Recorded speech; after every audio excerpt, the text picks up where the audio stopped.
Hoje, o governo interrompeu todos os canais de televisão para fazer um anúncio oficial.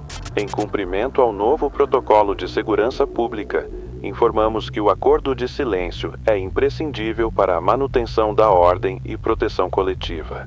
A cooperação de todos é fundamental para evitar distúrbios e garantir a paz social. Alertamos que qualquer desobediência às ordens emitidas pelos sistemas de áudio resultará em ações rigorosas, visando o bem-estar da população. A tranquilidade e o silêncio são essenciais para construirmos um futuro seguro. Contamos com sua compreensão e colaboração incondicional. Ninguém lembra exatamente quando os alto-falantes começaram a ser instalados. Eles surgiram primeiro nos postes principais, depois nos prédios, até que cada rua, cada praça, quarteirão, tinha pelo menos um.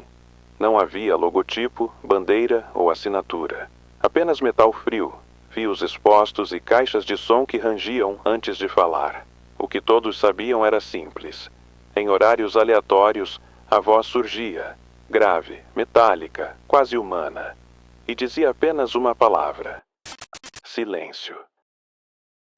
Não havia anúncio prévio, nem contagem regressiva. O comando podia vir durante o café da manhã ou no meio da madrugada. E, quando vinha, o mundo parava. Carros desligavam motores, crianças seguravam o choro, cães eram trancados. Porque todos sabiam, quem quebrasse o silêncio não voltava. No início, muitos duvidaram. Achavam que era só uma nova lei, um experimento social, algo para educar a população. Mas na primeira semana houve o teste. Durante um dos anúncios de silêncio, uma senhora que não ouvia bem perguntou ao vizinho o motivo de todos terem parado de falar. Sua voz ecoou na rua deserta. Minutos depois, uma van preta dobrou a esquina. 2 homens de rosto coberto saíram e, sem dizer uma palavra, a colocaram dentro. A porta bateu e o veículo sumiu. Depois vieram outros casos. Um adolescente que tossiu no meio da ordem, um mendigo bêbado que riu sozinho na calçada, um bebê que chorou alto demais.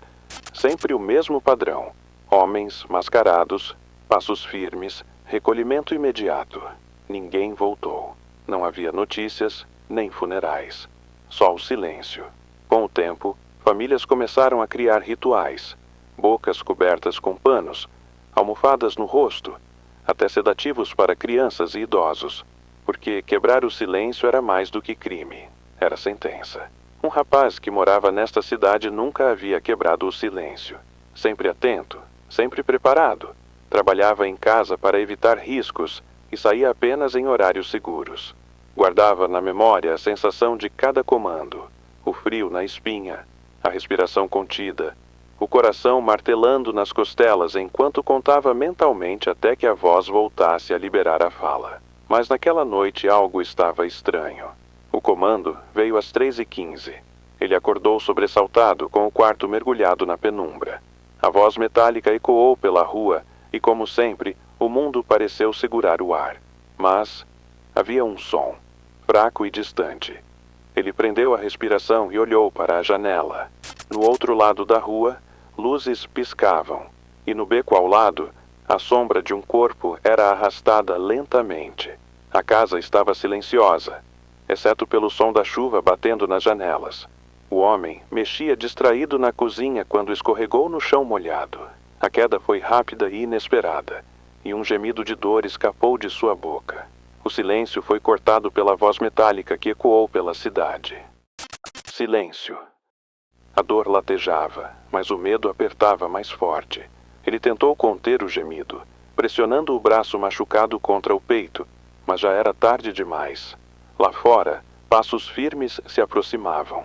A porta da frente se abriu lentamente, e homens de rosto coberto entraram sem avisar.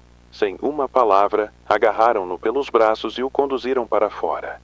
Ele tentou gritar, mas nenhum som saiu. O medo paralisava seu corpo, enquanto passos firmes ecoavam pelo corredor vazio. A luz fria da rua mal iluminava seus rostos ocultos. No caminho para fora, ele sentia o toque gelado das mãos, o peso do silêncio esmagando qualquer esperança. O ar parecia pesado, como se a própria atmosfera o sufocasse.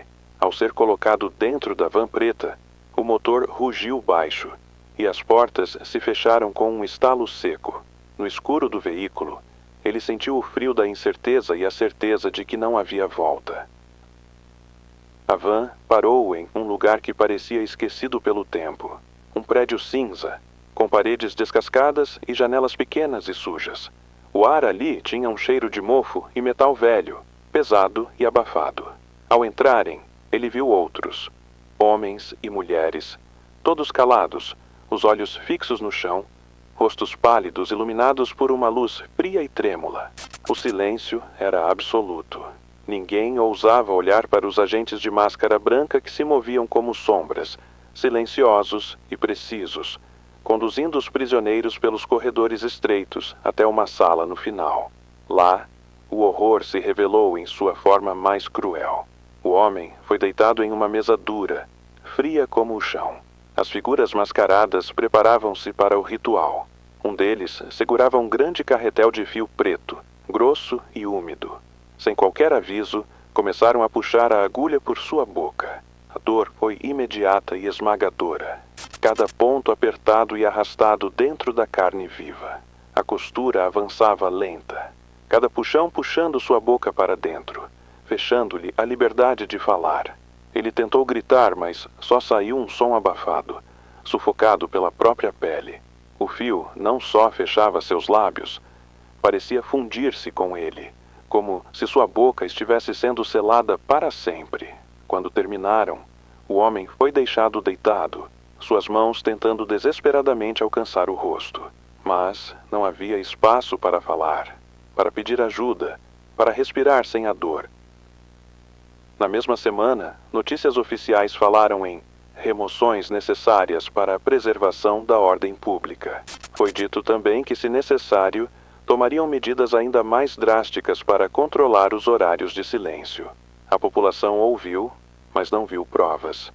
O silêncio continuou a reinar, mais pesado a cada dia. No entanto, câmeras de segurança, pouco divulgadas, esquecidas por algum erro, mostraram um homem vagando pelas ruas, sua figura solitária e abatida.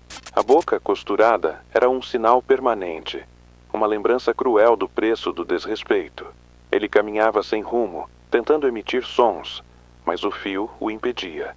Pouco a pouco, sua imagem tornou-se parte da lenda urbana que envolvia a cidade. O homem silenciado, preso para sempre em seu próprio corpo. Um aviso sombrio para quem ousasse quebrar o pacto do silêncio. E, enquanto as ordens ecoavam pelos alto-falantes, a população se calava, já que o silêncio era a única proteção. Uma proteção que custava caro demais para desafiar.